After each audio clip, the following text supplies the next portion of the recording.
The Joe Rogan Experience. When the UFC came on the scene, it's like, look at jiu-jitsu, fuck everything else. True. Yeah. So then all of a sudden everything started coming back around. So that's when Longo's like, told you, cocksucker. And I go, okay. So Longo, so Longo had to make me skinny Matt. Look at you. Look at this. Yeah. Oh my God. This is all thanks to Ray Longo. Oh, look at that right hand.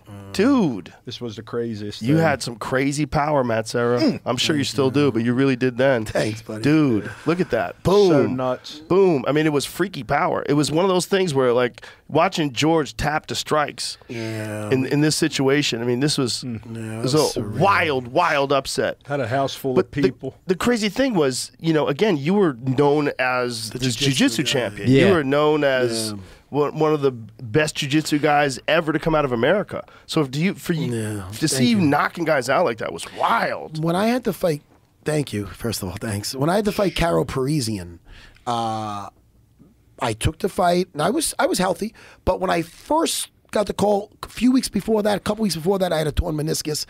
So when they asked me, I'm like, I could run. I go, the feet, the floor didn't feel good. The wrestling I couldn't do. So I felt like it's going to tear off if I did that. But I could do some jiu-jitsu, I could run, and I could box. So we did a lot of boxing for that. Ray would, and I think that truly helped me because it's weird because I got tired in that fight, and I very rarely get tired, and I truly believe it's because I did not mimic the fight with the feet, the floor sparring. Right. I didn't do it. So you know when that's a different kind of win that you need to do it. It's like wrestling. It's up and down, up and down. And I didn't have that. And I got one of my few times in my career I got winded. And it was Caro, he's probably one of the worst guys to get winded with because that motherfucker had a good gas tank. So I almost knocked him out in the beginning because all that boxing play, I just did nothing but hands for that fucking thing. And I was really getting used to rolling and coming back and landing, and Longo was happy with it. He was taking me into Brooklyn to work at Lou Neglia's school too in Brooklyn. And I was getting fresh faces. And I was really starting to feel good and get the timing in it I never had with the stand-up. So where I fucked up with, I had him hurt. I had him up against the fucking thing. He got a fucking judo grip inside my fucking pants. You see me go to the ref. He's got a grip. And by that time, he weathered it. I started to shoot my load. Got tired. It went the way it went. That got me into the tough house, which led to good things.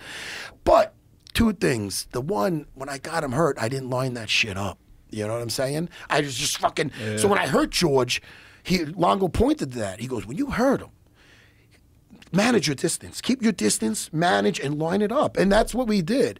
And a couple of things Longo had me doing he had me having a fucking ball, like a medicine ball, kind of. It was rubber, but it was heavy.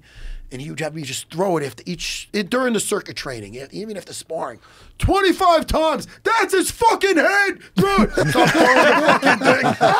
throwing the fucking thing. So fucking Longo really made me believe that I could fucking stand with this guy. He goes, they think you're going to try to get him down. You're not going to try to get him down. And I remember looking at that Jeff Munson fight, and that cemented it. I go, dude. Because you wasn't going to do that, right? I'm not doing that. I'm not going to do that. I go, so I didn't know I was going to knock him out, but I knew that I had a very good chance of doing it because I was hurting guys with the 16-ounce gloves. And, you know, Longo's like, look, man, he's fucking head. And he goes, they're standing up. He's doing some karate shit. It's not that big. Listen, I love George, and he's better. The stuff he was doing standing at the time, Longo had guys feeding me the exact shit. It was weird. It was some Matrix shit. Because then in the fight, I remember at one point he did a high kick, a low kick, a high kick. I remember just being like, bing, bing. Oh, I feel like Spider-Man. So it felt like a good day of sparring, you know? Wow. And by the way, everybody out there, don't watch the rematch. No. When you went into the rematch, were you injured? You never, well, who's not injured? I'm going to just tell you the word. The word was, before the rematch, Matt had hurt his back. And I had heard that you'd hurt your back. Well, the thing is this. This is what happened. I was supposed to fight Matt Hughes. Right. And that's when you hurt your back. I hurt my back. Yeah. And then I was out. And then that's when they fought. Matt, this was New Year's Eve. So this was New Year's Eve when I was out with my back. So they fought New Year's Eve, I know, because we did a watch party at MSG, you know. And they fought, so I didn't know who I was fighting at that point. So then my back was out. So then George beat Matt So now I was fighting George. I was going to fight Matt as my first title defense. So now I was going to fight George, and then I fought George. So my back was out on, what is that, the 31st of December. So this is the very injury you were talking about earlier. Yes, the very same injury I talked about earlier, because I was supposed to fight. No. Yes, that is the same injury. I was supposed to fight Matt. That's right. I ended up fighting Matt eventually. Right. But that's what it was. I'm trying to think of the timeline. So this was the December, 31st. That's when they fought. So then I had to fight George in April. So there's months there for me to, but I had to go through a camp. Yeah, but if you have herniated disc and you go to a chiropractor, so he's doing voodoo on you. you're making it worse. He's hanging by your ankles. I wasn't walking then, but I ended up getting the weight off and You weren't being walking? able to fight. I wasn't. Well, I was walking, but how about this? When you bend over to brush your teeth, I wasn't able to do this. Again, I was Jesus a fucking Christ. mess. Yeah, I was a For mess. how long? It was my black belt, Dr. Yasha. I'm giving him a shout out because he gave me an epidural in the city. You know Yasha. I know you had 2 epidurals before that fight. I didn't want to say it unless you did. Well, he gave that to me in, I guess, January. So what does that do? That just kills the pain.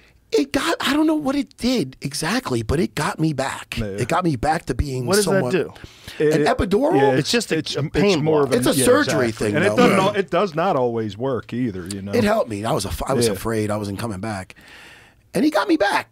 You know, But that's what they do with women. That's when when they have give birth. babies. That's yeah, 100%. keeps them. So yeah. what well, is I it? had it for Epidural. sciatica. I've had the shot. Provides anesthesia that creates a band of numbness from your belly button to your upper legs. It allows you to be awake and alert through labor. Okay, but it's also it's not that. There's also an epidural for back injuries. Yep. but Google that, epidural back injuries. It must be like some sort of a pain Epidural. There it is. blocker. so it was January. Yeah, that's So there it is right there. The Cleveland epidural steroid injections. Yeah. So anesthesia is injecting anesthetic into the epidural spine around your spine, so it can stop pain signals. So that's what it is. It's just stopping it got the me to heal signal. up. But your back is still weak. And Yeah, it's still compromised. fucked up. 100%. Did it affect was- your movement with the epidural? No, listen. This is what I'm I gonna don't want say. you to say this because you're making an excuse. I'm just Yeah, asking you it's as a always a human weird being, thing. like what was it like? I'm going to say, this is what I'll say. The epidural, it took me a little bit to get back into being able to train properly, but you got to think, I got to that fight. It wasn't my best camp, but I got there and I showed up and I took my shot and I signed the dotted line. And I feel George was so on point that night. What a fucking night that was too, man. That was fucking It was insane. 50,000 people, Dude, right? chance of Toronto? fuck you. Sarah. Longo doesn't speak quietly. I couldn't hear him in between rounds. Chance of fuck you, Sarah. All I hear was fuck you, Sarah. You know what it was? It was around the time of Talladega Nights. Yeah. Oh, what so a I did a great thing movie. where I go, he should just drink his red wine and shut the fuck up. And I was doing some. I was calling him Frenchie, Right. but it was all from the movie. Of course. And I loved George, and it was I was a kid too. It was whatever it was, but I feel George was so on point that night that even if I wasn't fucking tip top, I think it probably would have resembled him and Nick Diaz with me. Like, so I didn't like that. I stopped. You know what I mean? That tortured me. Matter of fact, when I was going to fight Frank Trigg, there was pictures of Frank Trigg's face photoshopped on George saying, I remember reading a thing, who else thinks that Frank Trigg's going to wrestle fuck Serra? I go, what the fuck is that? I'm a jiu-jitsu guy. Anyway, so just like I told Crone, I had to kick somebody else's ass because I didn't like the way that second fight went. It felt horrible.